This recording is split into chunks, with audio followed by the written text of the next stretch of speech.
ప్రజలకి ప్రభుత్వానికి మధ్య వారధులు జర్నలిస్టులు. ఎక్కడ ఏ ప్రమాదం జరిగినా వారే ముందుండి ప్రజలకి తెలియజేస్తూ ఉంటారు. ఈ నేపథ్యంలో చాలా ప్రమాదాల బారిన కూడా పడుతుంటారు.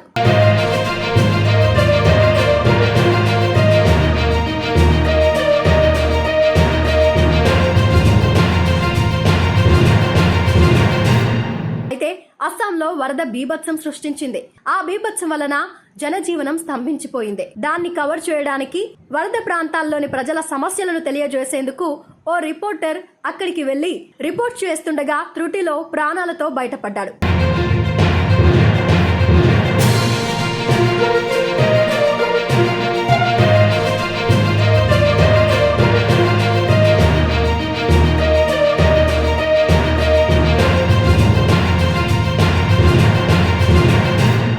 నది పక్కనే నిల్చుని ప్రజలతో మాట్లాడుతుండగా ఆయన ఆ నీటిలో పడిపోయారు. దీంతో అక్కడున్న వారు చేయందించి ఆయన్ను కాపాడారు.